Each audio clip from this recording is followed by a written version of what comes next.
Joining us now in her last official interview as White House Press Secretary Karoline Leavitt. Good morning to you, Karoline. What your audience needs to remember is what this president and Republicans in Congress have done. That's putting more money in your pockets today. President Trump promised to bring down prices.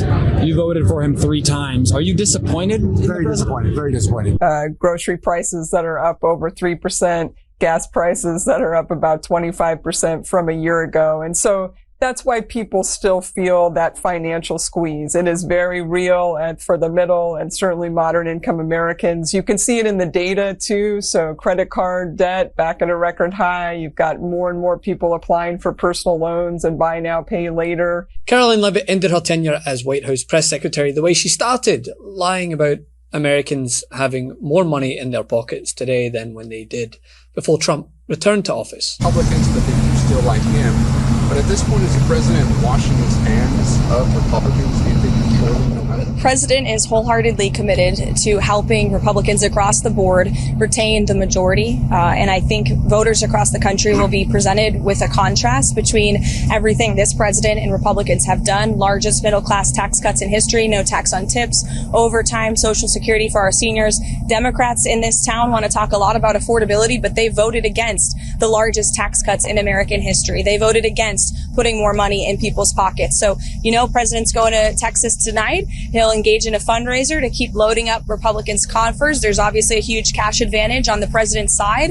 And he'll continue to go across the country, meet with everyday Americans and push his message until the very last day. President Trump, there's no harder worker or greater fighter in politics than him. And finally, I guess the purpose of this more than anything else is we're going to be changing the name of Lake Ontario. On her final day as Donald Trump's press secretary, Karoline Leavitt kicked things off by going on Fox and Friends, where they serenaded her with a best hits montage before presenting her with the most softball question on a political problem that Donald Trump himself helped create. And still, despite being on Fox, she was unable to provide a credible answer to what the president plans to do to assist Republicans ahead of the midterms. Now, this comes as Republicans are staring at something almost unimaginable, a genuinely competitive Senate race in Texas. And part of that, Karoline, is spending too. The president's got this award chest, which he earned every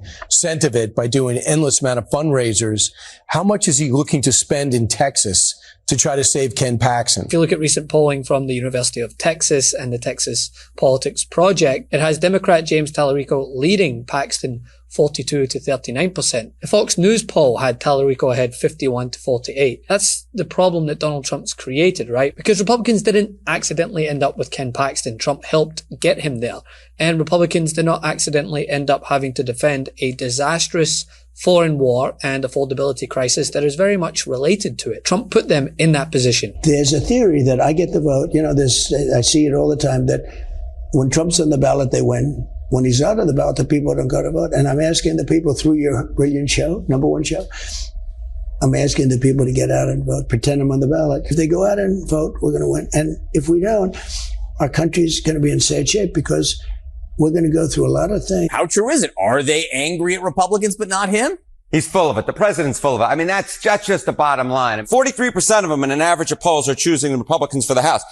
The Republicans for the House are outrunning President Trump. His approval rating is just 37% in an average of polls. They're outrunning him by 6 points. Among independents, the spread's even wider. I have it as a little nugget down there. The House Republicans are outrunning Donald Trump by 9 points, although they're both doing poorly. But the bottom line is this. When Donald Trump says that voters are angry at Republicans, not him, that, simply put, is not the case looking at the data. Now he has to help save the candidate and predicament that he helped create, which he discussed today. And host Brian Kilmeade basically asked Karoline Leavitt, how expensive is this mistake going to be? Pretty brutal question to be dealt on your final morning as press secretary, especially on Fox and Friends of all places. Now, she followed that up with her last press conference where she again repeated the same easily disputable lies on the state of affairs that her soon-to-be former boss currently presents the country with. Thanks for being colleagues. And I know the president will continue to take your calls and provide you with statements every day until he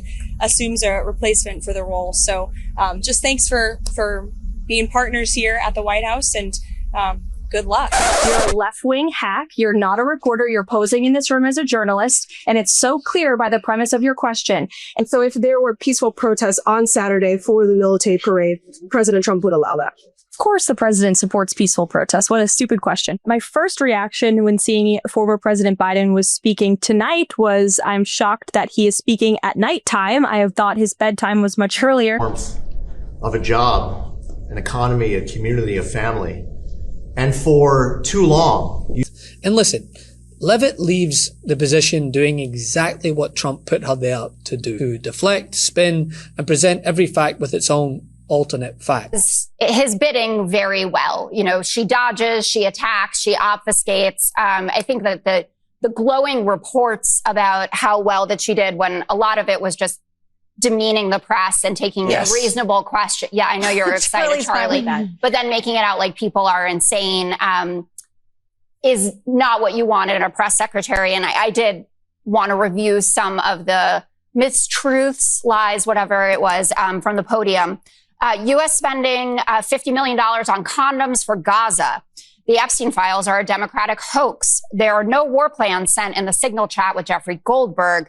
Kilmar Abrego Garcia was a gang member, then producing no evidence of it. America is becoming more affordable under Trump, and that the federal aid freeze won't affect any individuals. That's just a small little list. But wishing. If only they were accurate. Emily, see, she's still defending an illegal alien sex trafficker. Okay. It's amazing. It's like they can't stop. Get to the court system. Too. She claims the president is putting more money in people's pockets. I mean, who are these people, honestly? His mates that can finally afford the private jet that they've always wanted? We delivered 100% expensing, and that expensing, I think, where you write it off in 1 year. I have friends that bought things that, frankly, they didn't need. I have a friend that never flew in a private plane in his life, and he ended up going out buying a very expensive private plane because of expensing 1 year. That's not the people that will be going to the ballot box. Those people, like Trump, probably already vote by mail since it's convenient to them. Not the everyday working American struggling to pay for gas or groceries or medical bills. President Trump promised to bring down prices.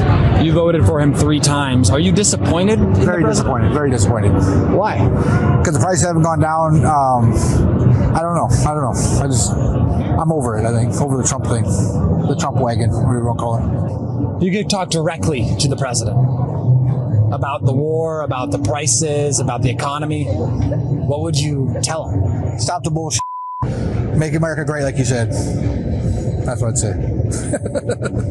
This press secretary has never represented them or anyone else but the man creating this endless slew of issues for everyday working Americans. She always sounded more like a campaign spokesperson than a press secretary. But just to give you a sense here, here's what I said on the first day of my first briefing. We have a common goal, which is sharing accurate information with the American people. If the president were standing here with me today, he would say he works for the American people. I work for him, so I also work for the American people. Now, I thought about that and what I was going to say. You know you're going to be asked.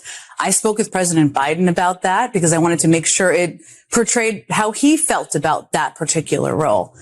And I conveyed it that way because that's essentially what the job is. Yes, speaking on behalf of the president, but also delivering to the best of your ability accurate information to the American public. Karoline Levitt has spent these last 19 months putting Trump's personal interests over her professional duties of the role she is serving in. And that has meant lying to the public for Trump's benefit whenever and wherever she could, even about absolutely absurd things. Like when she emphatically repeated Trump's lies about vandalism at the Lincoln Memorial reflecting pool.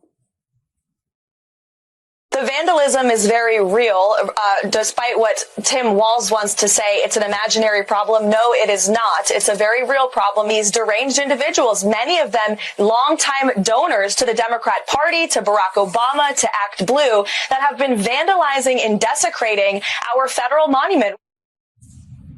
Not true. Any of it. And we know it's not true because the Trump administration admitted in court that it was their own shoddy contractor who caused damage to the reflecting pool. What a silly thing to lie about. You never want to lie, but what an absurd thing. Or how about the time she said this about the cost of Trump's ridiculous ballroom project? And it was deliberate when she was put in this position, right? She came directly out of Trump's campaign. She became the White House press secretary. Now she will likely return to Trump's political orbit in the form of Fox News or something else. It's essentially one continuous job. And the job has always been protect Donald Trump's narrative. The only problem is the network that is so used to protecting that narrative, they can't even spin the bad news in his favor. He's right.